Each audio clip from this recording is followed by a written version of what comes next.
Bonjour à tous. C'est une nouvelle fois à distance que nous nous retrouvons aujourd'hui. Bienvenue à chacun. Que vous soyez des habitués de notre Église ou non, nous nous réjouissons à l'idée de pouvoir vivre cette célébration ensemble. Si nous sommes ensemble au travers d'écrans, nous sommes unis par les liens de l'Esprit. Mais j'ai hâte du jour où nous pourrons nous retrouver physiquement, même si dans un premier temps, nous éviterons de nous rapprocher de trop près. Remettons ce culte entre les mains de Dieu par la prière. Prions.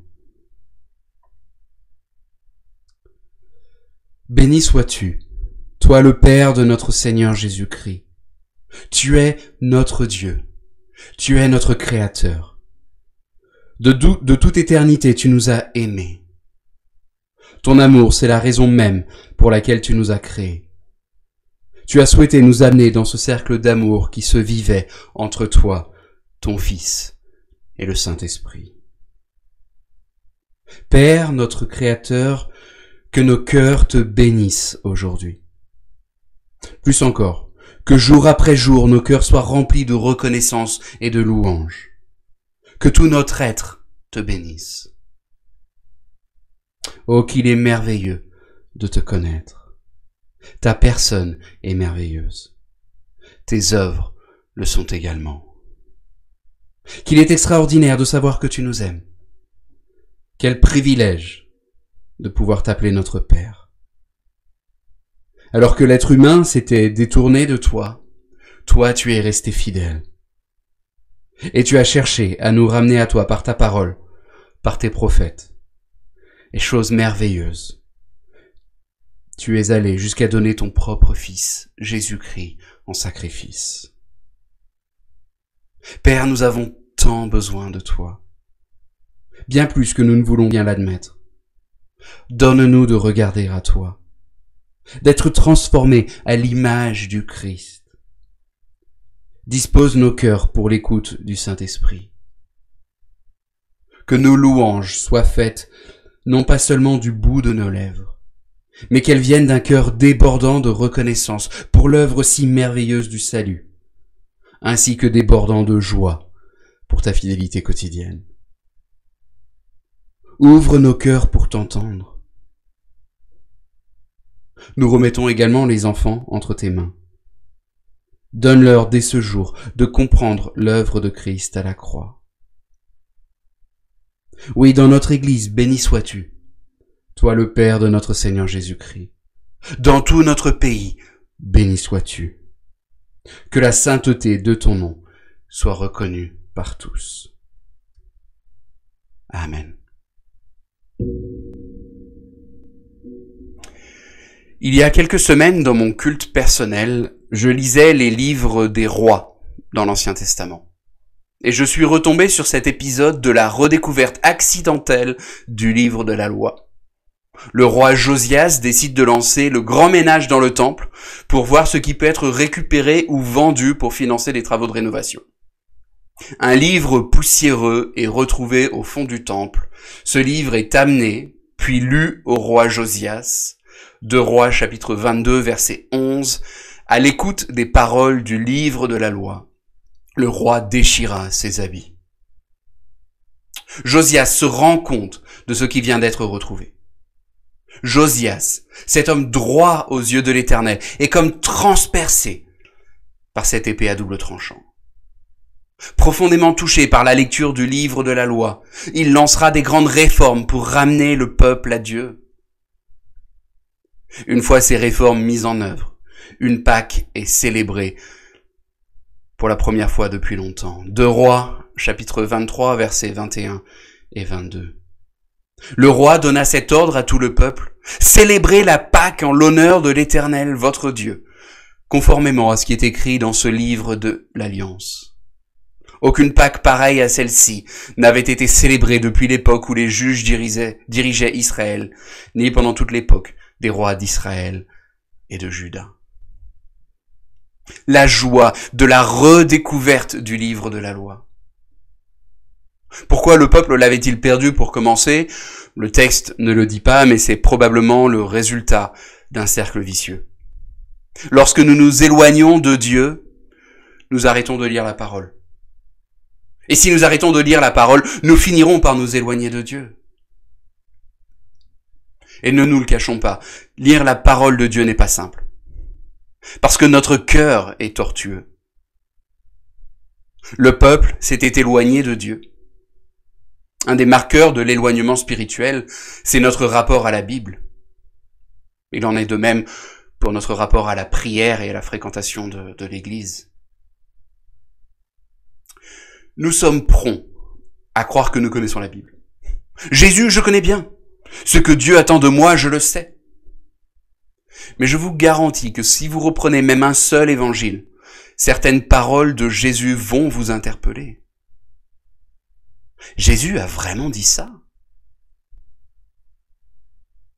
Si notre Seigneur et Sauveur Jésus-Christ passait son temps dans la méditation de la parole et dans la prière, alors suivons son exemple. Le roi Josias entendit la parole et il en eut le cœur transpercé. La lecture du livre de la loi changea profondément sa vie. Ne tardons pas avant de nous plonger ou replonger dans la lecture de la Bible. Nous y verrons Jésus présenté du début jusqu'à la fin. Romains chapitre 15, verset 4. Or tout ce qui a été écrit d'avance l'a été pour notre instruction, afin que par la persévérance et par le réconfort que donnent les Écritures, nous possédions l'espérance. Matthieu chapitre 7, verset 24, c'est Jésus qui parle. C'est pourquoi toute personne qui entend ces paroles que je dis et les met en pratique, je la comparerai à un homme prudent qui a construit sa maison sur le rocher. Hébreux chapitre 4, verset 12. En effet, la parole de Dieu est vivante et efficace, plus tranchante que toute épée à deux tranchants, pénétrante jusqu'à séparer âme et esprit, jointure et moelle. Elle juge les sentiments et les pensées du cœur. 1 Pierre chapitre 2, verset 2. Comme des enfants nouveau-nés, désirez le lait pur de la parole. Ainsi, grâce à lui, vous grandirez. Je vous invite à chanter un premier cantique en réponse à ce que nous venons d'entendre. Ta parole est la vérité.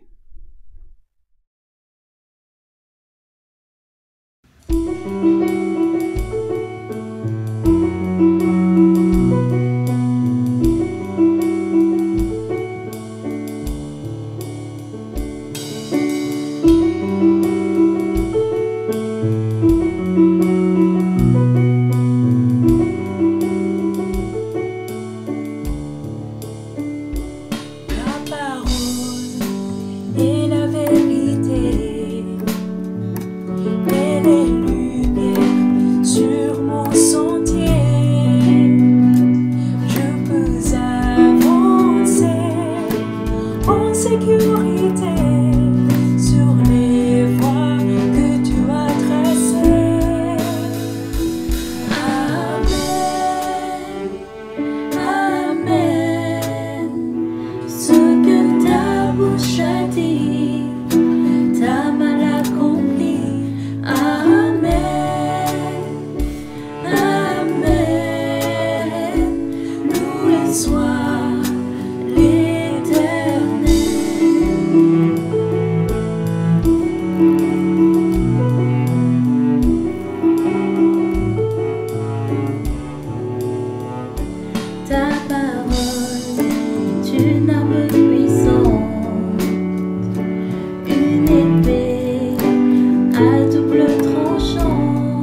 Ce que ta bouche a dit, ta main l'accomplit.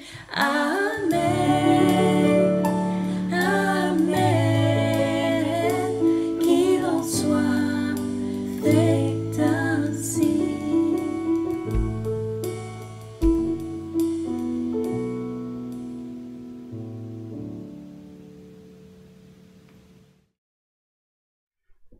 Quelques annonces avant de nous mettre à l'écoute de la parole de Dieu. Un courriel a été envoyé la semaine dernière avec des ressources pour les enfants. C'est une responsabilité pour nous en tant que parents d'enseigner nos enfants dans la foi. Donc nous vous encourageons à utiliser ces ressources. Si vous n'avez pas reçu ce courriel, n'hésitez pas à nous contacter et nous vous le transférerons. La rencontre découverte a lieu cette semaine. Léger changement au niveau de l'agenda, puisque la rencontre découverte ne se réunit pas lundi et mardi cette semaine, mais mardi et mercredi. C'est à la même heure, mais voilà, elle est juste décalée. Donc rendez-vous mardi ou mercredi. La rencontre découverte s'adresse à celles et ceux qui souhaiteraient en savoir plus sur la foi chrétienne. Donc si vous voulez en savoir plus sur la personne de Jésus-Christ, rendez-vous vous est donné. Si vous souhaitez plus d'informations, même au niveau pratique, contactez Paul Harrison pour avoir toutes ces informations-là. Quelques mots sur la fin du confinement. Si le déconfinement s'amorce, les lieux de culte ne pourront reprendre leurs activités durant le mois de mai.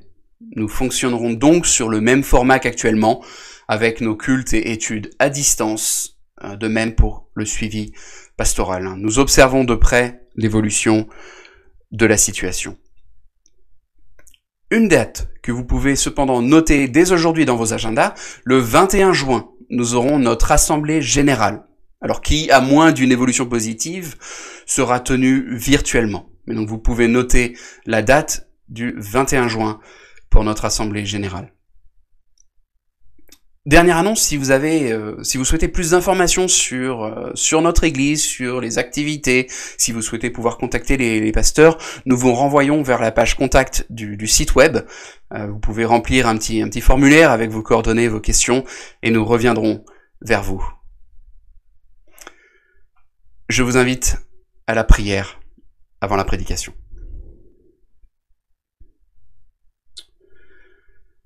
Oui, notre Dieu, notre Père, alors que nous nous plaçons maintenant devant ta parole, donne-nous de la comprendre.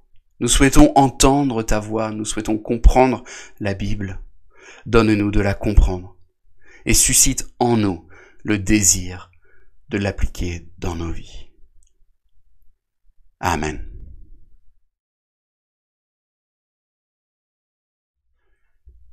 Nous continuons aujourd'hui l'étude des 7 lettres aux églises rapportées dans le livre de l'Apocalypse.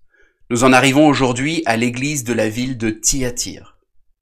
Je vous invite à ouvrir vos Bibles dans le livre de l'Apocalypse au chapitre 2. Nous lirons les versets 18 à 29. Apocalypse chapitre 2, versets 18 à 29. Écrit à l'ange de l'église de Thyatire. Voici ce que dit le Fils de Dieu, celui qui a les yeux comme une flamme de feu et dont les pieds sont semblables à du bronze ardent. Je connais tes œuvres, ton amour, ta foi, ton service et ta persévérance. Je sais que tes dernières œuvres sont plus nombreuses que les premières. Mais ce que j'ai contre toi, c'est que tu laisses faire Jézabel, cette femme qui se prétend prophétesse. Elle enseigne et égare mes serviteurs pour qu'ils se livrent à l'immoralité sexuelle et mangent des viandes sacrifiées aux idoles. Je lui ai donné du temps pour changer d'attitude, mais elle ne veut pas se détourner de son immoralité. Voici, je vais la jeter sur un lit et envoyer un grand tourment à ceux qui commettent l'adultère avec elle, s'ils ne se repentent pas de leurs œuvres. Je frapperai de mort ses enfants, et toutes les églises reconnaîtront que je suis celui qui examine les reins et les cœurs. Et je traiterai chacun de vous conformément à ses œuvres. Quant à vous, les autres croyants de Thyatire, qui n'acceptaient pas cet enseignement et qui n'avaient pas connu les profondeurs de Satan, comme il les appelle, je vous dis, je ne mettrai pas sur vous d'autres fardeaux. Seulement ce que vous avez, tenez-le fermement, jusqu'à ce que je vienne. Au vainqueur, à celui qui accomplit mes œuvres jusqu'à la fin, je donnerai autorité sur les nations. Il les dirigera avec un sceptre de fer, comme on brise les vases d'argile, ainsi que moi-même j'en ai reçu le pouvoir de mon Père, et je lui donnerai l'étoile du matin. Que celui qui a des oreilles écoute ce que l'Esprit dit aux églises. L'église de la ville de Thyatire. Des 7 villes mentionnées, Thyatire était la plus petite. Thyatire était située dans une plaine entre 2 vallées. Géographiquement, Thyatire était très vulnérable. Il n'y avait aucune défense naturelle, ce qui explique qu'elle est restée petite. En cas d'attaque, Thyatire tomberait facilement sous la main des ennemis. Commercialement, en revanche, Thyatire était idéalement située. Tout voyageur passait par elle. La ville s'était développée grâce au commerce grandissant. Le commerce était au cœur de la ville, et en particulier tout ce qui était en lien avec le textile. On y trouvait bon nombre de corporations de commerçants, les tanneurs, les potiers, les tailleurs, etc. Chaque corporation avait sa divinité protectrice, à laquelle un culte était rendu. Il était particulièrement difficile d'exercer son métier en dehors de ces corporations. Comprendre le contexte dans lequel l'Église se trouve permet de mieux cerner la problématique qui se présente à cette dernière. Thyatire, une ville grandissante grâce au commerce, mais qui reste plus petite qu'Éphèse, Pergame ou Smyrne. Si Thyatire est la plus petite ville, rien n'indique cependant que Thyatire formait la plus petite église. À l'église de la plus petite ville, la plus longue lettre est rédigée. Et c'est une lettre compliquée. Nous y trouvons probablement formulées les paroles de Jésus les plus dures parmi les 7 églises. Ce qui est surprenant, et nous le verrons dans quelques instants, c'est que l'église de Thyatire, du moins sur le papier, est une église modèle. La manière dont Jésus décrit cette église est magnifique. Une belle église. Et ce qui, à mes yeux, rend plus pertinent encore l'étude de cette lettre à l'église de Thyatire, c'est que beaucoup d'églises aujourd'hui aspirent à devenir comme elle. Devenir pour certaines comme elle aussi dans ses manquements. Mais Jésus ne commence pas son discours par des reproches ni par des compliments, mais par une présentation grandiose de sa personne. Une présentation grandiose de sa personne. C'est ce que fait Jésus pour chacune de ces 7 lettres. Il débute en se présentant lui-même. Nous avions relevé le fait que d'une église à l'autre, Jésus ne se présente pas de la même manière. Dès sa présentation, il répond aux besoins de l'église. Jésus se présente d'une manière différente à chaque église. Et je vous encourage à prendre chacune de ces lettres et méditer les différentes présentations que Jésus fait à chaque église. Quel autoportrait grandiose Jésus réalise de sa personne, un vrai chef-d'œuvre. À Éphèse, Jésus se présente ainsi: voici ce que dit celui qui tient les 7 étoiles dans sa main droite, celui qui marche au milieu des 7 chandeliers d'or. À Smyrne, comme étant le premier et le dernier, celui qui était mort et qui est revenu à la vie. À Pergame, comme celui qui tient l'épée aiguë à double tranchant. Si vous souhaitez comprendre ce que Jésus veut dire par ces différentes affirmations, je vous renvoie vers les prédications précédentes. Dans notre texte, voici comment Jésus se présente. Apocalypse chapitre 2, verset 18. Voici ce que dit le Fils de Dieu. Celui qui a les yeux comme une flamme de feu et dont les pieds sont semblables à du bronze ardent. À Thyatire, Jésus se présente comme le Fils de Dieu. Celui qui détient toute autorité. Jésus, Fils de Dieu. Notons que nous retrouvons ici la seule utilisation de cette expression « Fils de Dieu » dans tout le livre de l'Apocalypse. À plusieurs reprises, certes, au cours du livre, Jésus parlera de Dieu comme étant son Père. La notion est donc présente. Mais c'est ici le seul verset de l'Apocalypse où Jésus se présente avec cette affirmation pleine de signification, le Fils de Dieu. Ce n'est pas une expression anodine.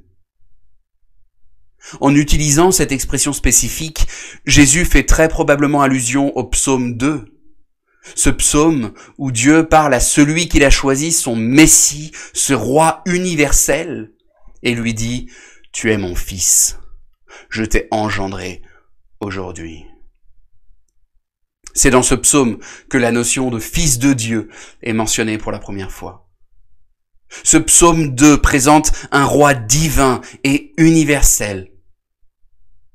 Un roi dont l'autorité est remise en question par certains, mais dont la royauté sera affermie par Dieu lui-même. Un roi messianique qui est fils de Dieu. Si l'expression fils de Dieu semble fortement faire écho au psaume 2, la suite du texte va confirmer cela. C'est ce même psaume 2 qui est cité plus loin dans notre texte au verset 26 et 27. Au vainqueur, à celui qui accomplit mes œuvres jusqu'à la fin, je donnerai autorité sur les nations. Il les dirigera avec un sceptre de fer, comme on brise les vases d'argile. L'autorité du Fils de Dieu est universelle. Son règne le sera également. Un jour, toute autorité lui sera soumise. Jésus s'adresse à l'église de Thyatire en lui rappelant son autorité souveraine. Jésus terminera sa lettre avec ce même rappel de son autorité universelle. Il est le Fils de Dieu. Il détient toute autorité. Tout roi, toute nation, plus encore tout être humain est soumis à son autorité. Voici ce que dit le Fils de Dieu. Celui qui a les yeux comme une flamme de feu et dont les pieds sont semblables à du bronze ardent.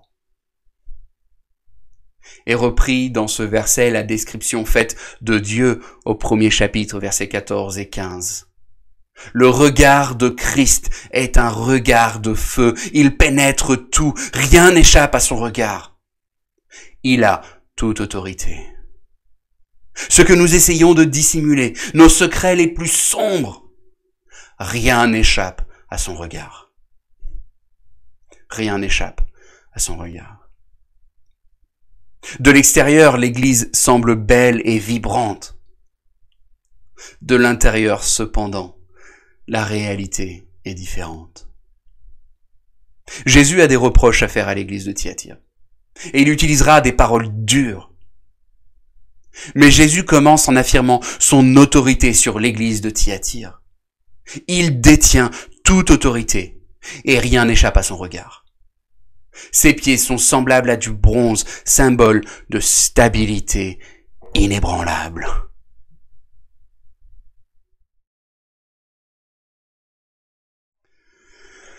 Après avoir rappelé son autorité, c'est par des compliments que Jésus continue sa lettre à l'église de Thyatire. Il a des reproches à formuler, mais l'encouragement vient avant. Verset 19. « Je connais tes œuvres, ton amour, ta foi, ton service et ta persévérance. Je sais que tes dernières œuvres sont plus nombreuses que les premières. » L'amour, la foi, le service, la persévérance, c'est ce qui était appliqué à l'église de Thessalonique, Thessaloniciens chapitre 1er, verset 3, nous nous rappelons sans cesse l'œuvre de votre foi, le travail de votre amour et la fermeté de votre espérance en notre Seigneur Jésus-Christ. En 1 Corinthiens chapitre 13, l'apôtre Paul rappelle l'importance de ces éléments. 1 Corinthiens chapitre 13, verset 13, maintenant donc ces trois choses restent, la foi, l'espérance, l'amour. Mais la plus grande des trois, c'est l'amour. Quel encouragement pour les chrétiens de Thyatire, n'est-ce pas? L'amour, la foi, le service et la persévérance. Ces quatre vertus que nous devrions rechercher à vivre dans notre marche avec Christ, elles étaient appliquées à Thyatire. L'amour, la foi, le service, la persévérance sont présents à Thyatire. Et non seulement présent, mais avec le temps, toutes ces choses se sont développées encore plus.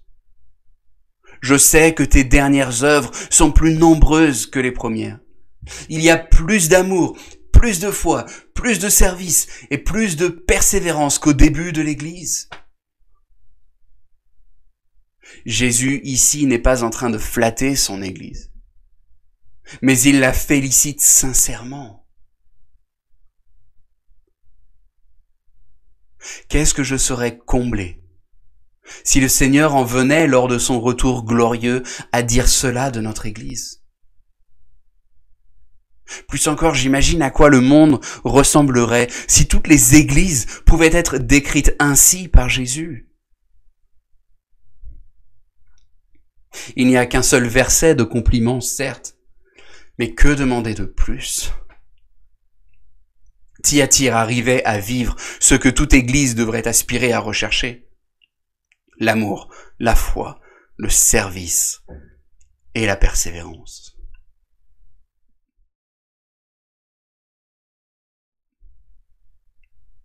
Mais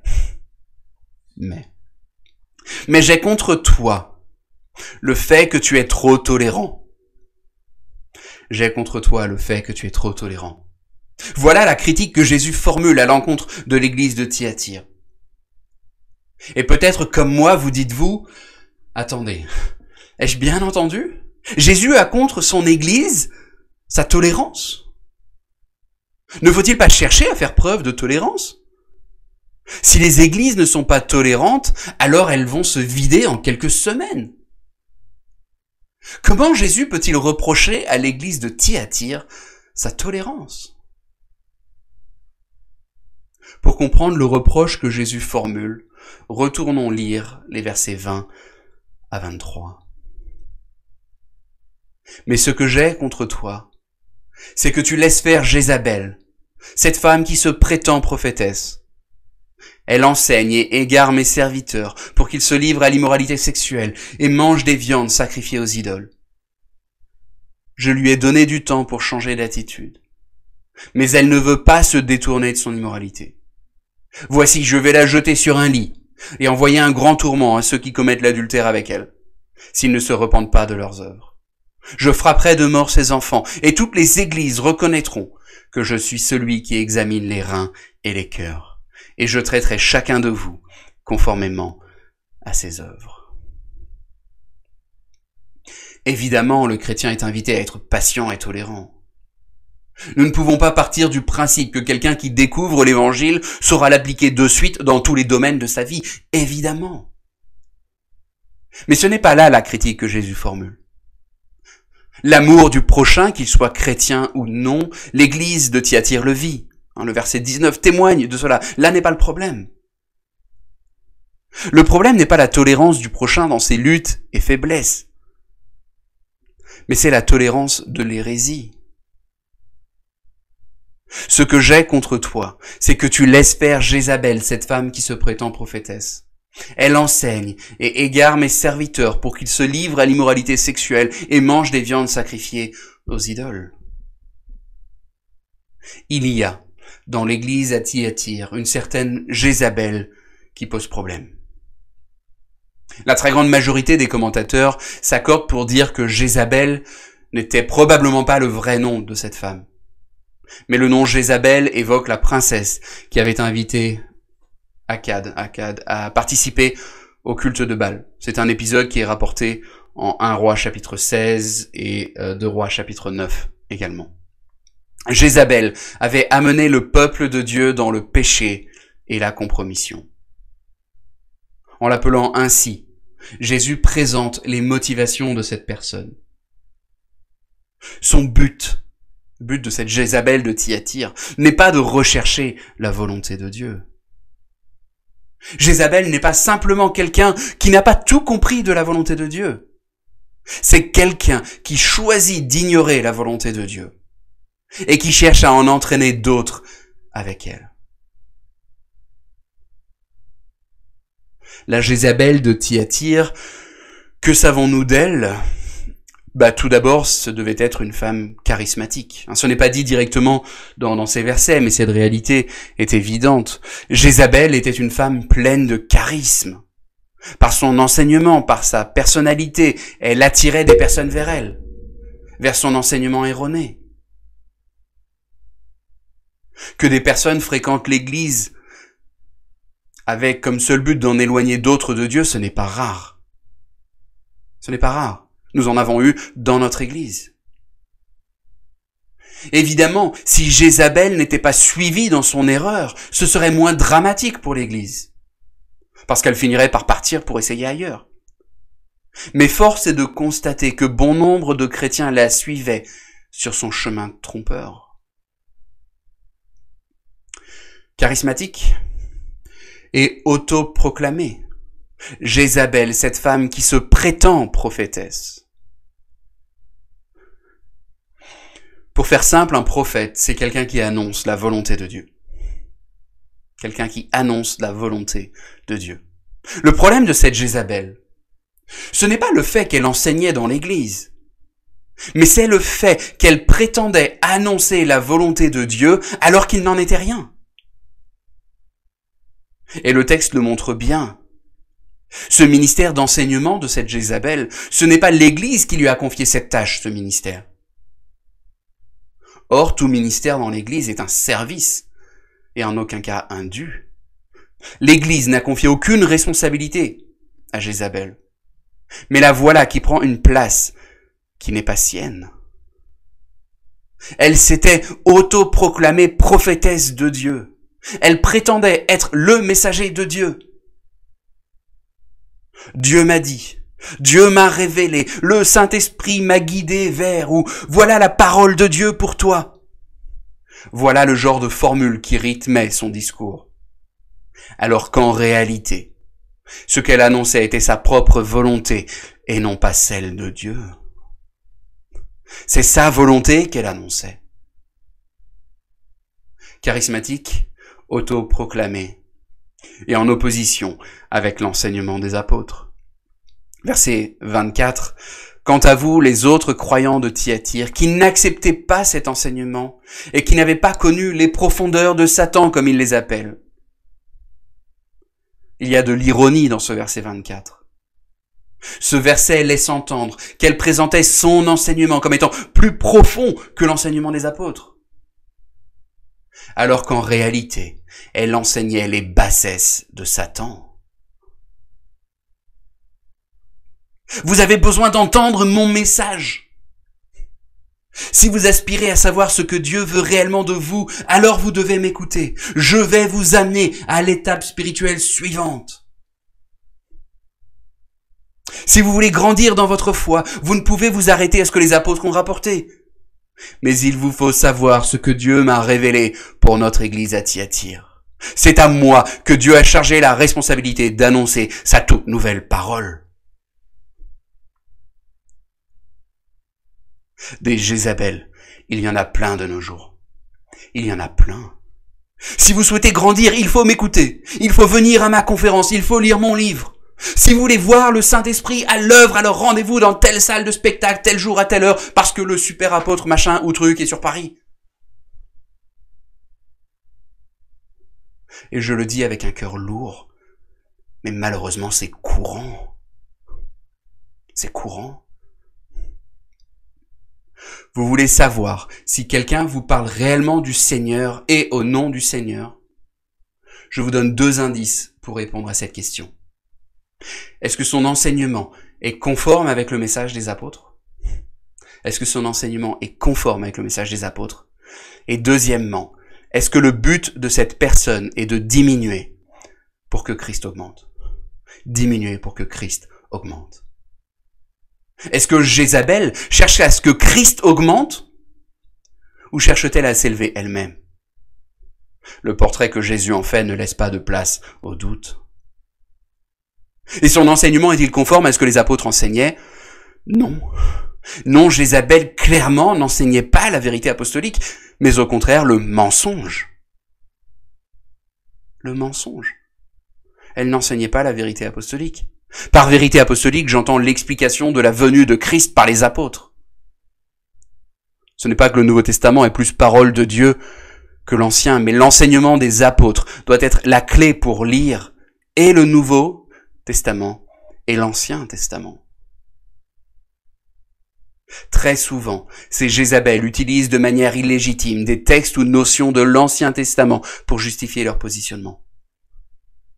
Mais que disent les apôtres? Que disent les apôtres? Les apôtres ont eu un rôle particulier dans l'histoire de l'Église. Tout le canon du Nouveau Testament, le canon, c'est-à-dire l'ensemble des livres qui forment le Nouveau Testament, est étroitement lié à l'activité des apôtres. Les évangiles nous rapportent la vie de Jésus-Christ. Le livre des Actes nous rapporte le commencement de l'Église, dont l'activité des apôtres. Romains, 1 et 2 Corinthiens, Galates, Éphésiens, Philippiens, Colossiens, 1 et 2 Thessaloniciens, 1 et 2 Timothée, Tite, Philémon ont été rédigés par l'apôtre Paul. 1 et 2 Pierre ont été rédigés par l'apôtre Pierre. 1, 2 et 3 Jean, Apocalypse ont été rédigés par l'apôtre Jean. Hébreux, Jacques et Jude sont les seuls à ne pas avoir été rédigés par un apôtre directement. Il est intéressant de noter que chacune de ces 3 épîtres encourage explicitement à regarder à l'enseignement des apôtres. Jésus a confié à ses apôtres un rôle particulier et unique dans l'histoire de l'Église. Expliquer et annoncer la venue de Christ et ses conséquences pour notre vie. Jézabel est loin de l'enseignement des apôtres. Elle présentait son enseignement comme les profondeurs de la foi, mais en réalité, ce sont les profondeurs de Satan. C'est ce qui est dit au verset 20. Elle enseigne et égare mes serviteurs pour qu'ils se livrent à l'immoralité sexuelle et mangent des viandes sacrifiées aux idoles. Sur la sexualité, l'enseignement des apôtres est clair. Quelqu'un vient vous dire « Dieu m'a dit que la sexualité n'est plus réservée seulement aux couples mariés », c'est un faux prophète. La Bible est claire sur ce point. Et ne nous le cachons pas, une grande partie, peut-être la majorité des faux prophètes aujourd'hui, c'est dans ce domaine de la sexualité qu'ils pêchent. Oui, le message biblique est à contre-courant sur ce point, clairement. Est-ce une raison de chercher à modifier ce que la Bible annonce? Certainement pas. Certainement pas. Ils sont nombreux, les soi-disant apôtres et prophètes, à présenter un message supplémentaire ou modifié. Mais comprenons que la révélation de Dieu est parfaite. Parfaite. Dieu n'a rien à ajouter à la Bible. Dieu n'a rien à y enlever non plus. Parce qu'elle est parfaite. Elle est à l'image de celui qui l'a rédigée. Parfaite. Parfaitement sainte. Tout enseignement qui modifie, rajoute ou enlève à la Bible, ce sont là les profondeurs de Satan. Jézabel est loin de l'enseignement des apôtres. Elle est loin. Et je le rappelle une nouvelle fois, Jézabel n'est pas quelqu'un qui n'aurait pas encore tout compris. Ce n'est pas qu'une question d'ignorance. Mais elle refuse de se repentir. Je lui ai donné du temps pour changer d'attitude, mais elle ne veut pas se détourner de son immoralité. Verset 21. Elle rejette l'autorité de l'Église, elle rejette l'autorité des anciens, elle rejette l'autorité des apôtres, elle rejette l'autorité de Christ. Or, Jésus est le Fils de Dieu. Il est le Fils de Dieu. Voilà comment il se présente dans cette lettre. Le Fils de Dieu, toute autorité lui appartient. Ce n'est pas surprenant que la réaction de Jésus soit forte dans ces versets. Relisons les versets 21 à 23. Je lui ai donné du temps pour changer d'attitude, mais elle ne veut pas se détourner de son immoralité. Voici, je vais la jeter sur un lit et envoyer un grand tourment à ceux qui commettent l'adultère avec elle, s'ils ne se repentent pas de leurs œuvres. Je frapperai de mort ses enfants, et toutes les églises reconnaîtront que je suis celui qui examine les reins et les cœurs, et je traiterai chacun de vous conformément à ses œuvres. Toute autorité lui appartient, et il revient pour établir la justice et le droit. Thyatire, c'est l'église de Jésus-Christ. C'est l'église de Jésus-Christ à Thyatire. L'église à Éphèse, c'est son église. L'église à Smyrne, Pergame, Sardes, Philadelphie, Laodicée, Rue de Sèvres, Tabernacle, Connexion, Alésia et Thyatire, ce sont ses églises. Jésus parle avec autorité puisqu'il est le Seigneur. Il détient toute autorité.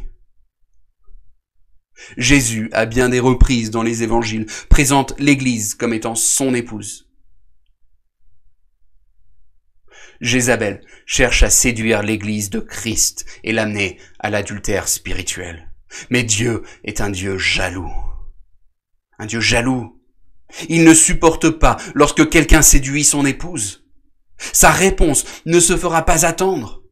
Ce lit d'adultère sera renversé. Les enfants nés de cet adultère spirituel, les disciples, c'est-à-dire les disciples de cette théologie pervertie, ne subsisteront pas face à Christ. Ce que fait Jézabel est grave. C'est grave. Pervertir le message de l'évangile et l'enseigner à d'autres, c'est grave. Refuser de se repentir, c'est grave. On ne peut pas prendre ça à la légère. Il n'y a rien de plus dangereux pour l'Église que l'hérésie, une théologie pervertie.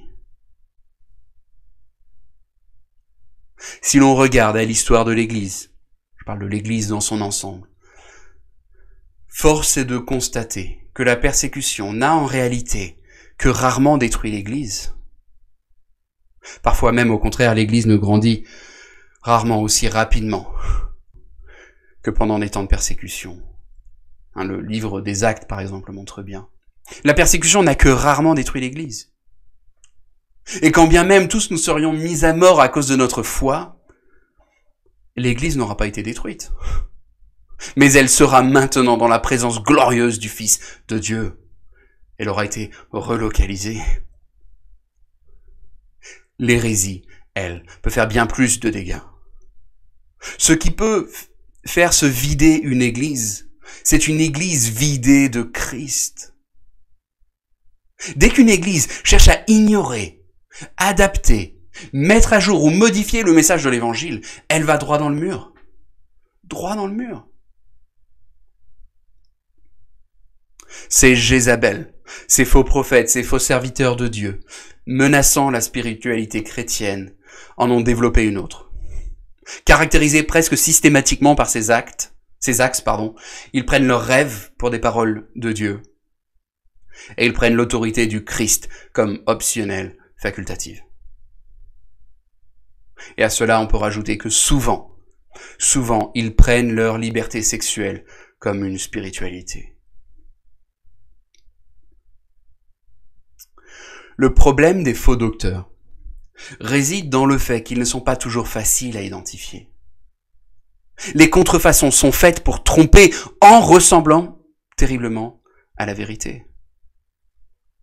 La raison pour laquelle des gens suivent les faux docteurs est qu'ils semblent sages. Les faux docteurs imitent Satan, le séducteur. Satan est maître dans l'art de prononcer des mensonges qui ressemblent à la vérité. Nous devons examiner toute chose à la lumière de la vérité biblique. À la lumière de la vérité biblique. C'est pourquoi il est si important pour chaque croyant de connaître ce que la Bible dit. Tout chrétien, qu'il soit jeune ou vieux, homme ou femme, devrait être enraciné dans l'enseignement des apôtres et plus largement dans toute la Bible.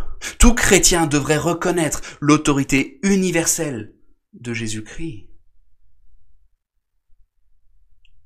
Or, à Thyatire, l'Église ne semble pas avoir réellement reconnu l'autorité suprême de Christ.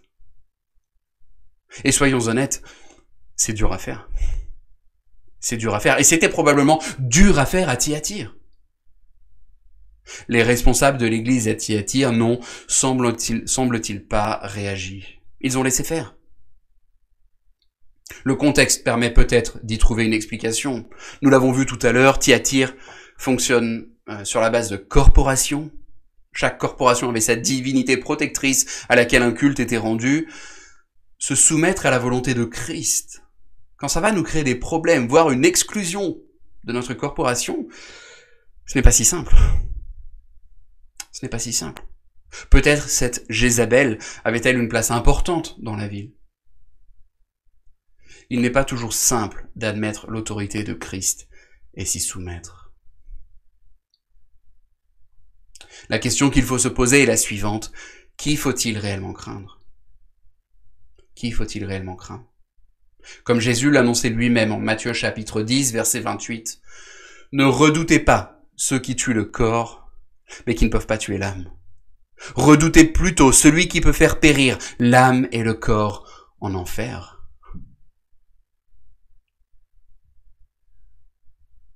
La réaction de Jésus face à Jézabel montre que la situation à Thyatire n'était pas à prendre à la légère. Dès qu'une église cherche à ignorer, adapter, mettre à jour ou modifier le message de l'évangile, elle remet en cause l'autorité même de Jésus-Christ, Fils de Dieu. Jésus, le Fils de Dieu, celui qui détient toute autorité, aime passionnément son Église. Et il souhaite que l'Église soit sienne. Il souhaite que Jézabel et ses disciples reviennent pleinement à lui et qu'ils ne tardent pas, c'est ce qui est dit dans le verset 22, s'ils ne se repentent pas. Qu'ils ne tardent pas à revenir à lui. Parce que lui, le Fils de Dieu, revient bientôt dans toute sa majesté et dans toute sa gloire. Il revient bientôt pour établir son autorité et son règne.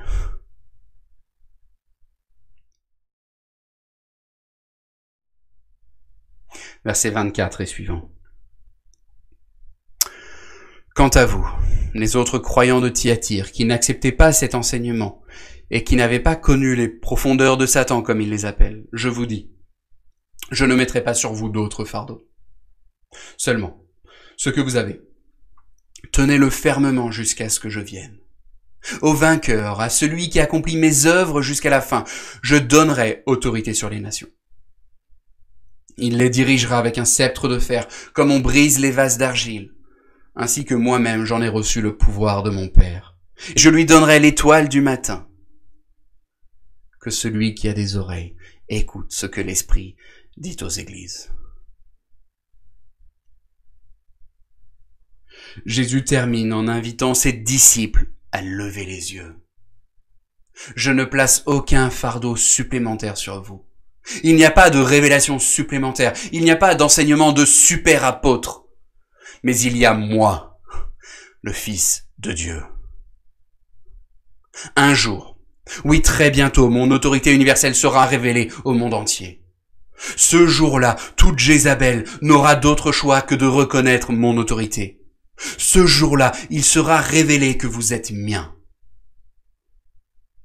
Vous avez reçu tout ce dont vous avez besoin.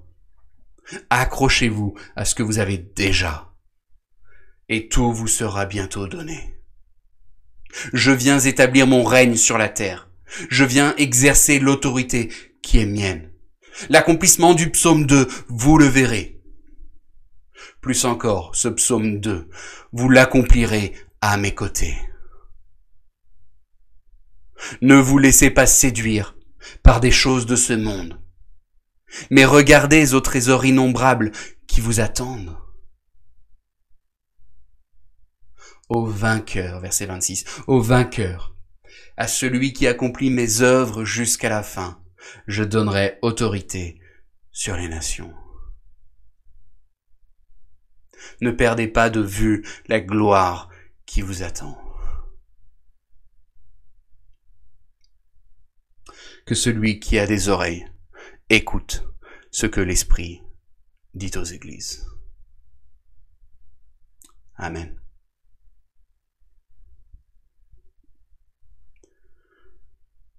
En réponse à ce que nous venons d'entendre, je vous invite à prendre un chant comme une prière. Sois seul ma vision.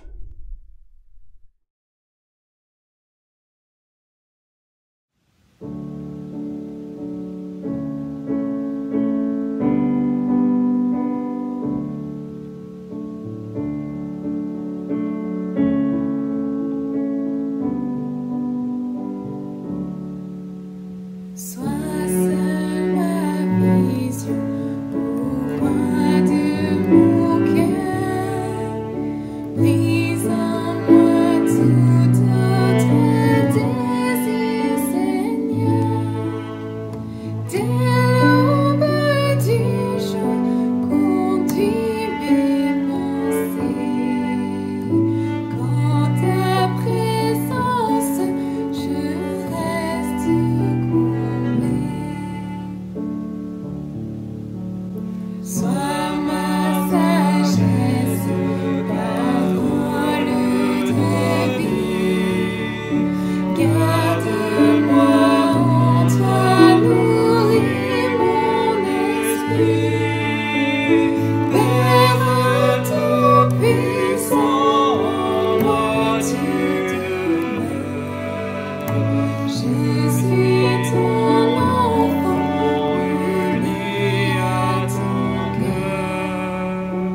Jésus, ma gloire, mon cœur t'appartient.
Jésus, ma gloire, mon cœur t'appartient.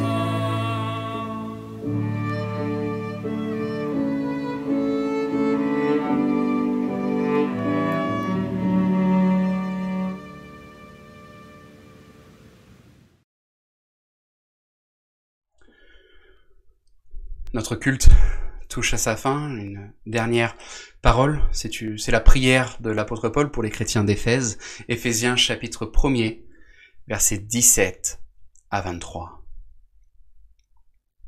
Je prie que le Dieu de notre Seigneur Jésus-Christ, le Père de gloire, vous donne un esprit de sagesse et de révélation qui vous le fasse connaître.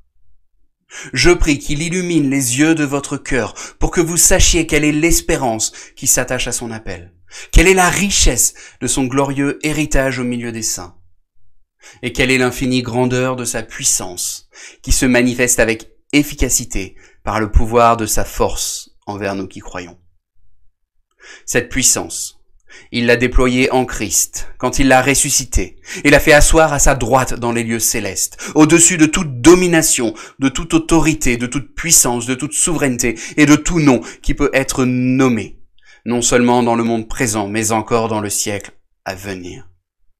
Il a tout mis sous ses pieds, et il l'a donné pour chef suprême à l'Église, qui est son corps, la plénitude de celui qui remplit tout en tous. Que la grâce du Seigneur soit sur chacun d'entre vous.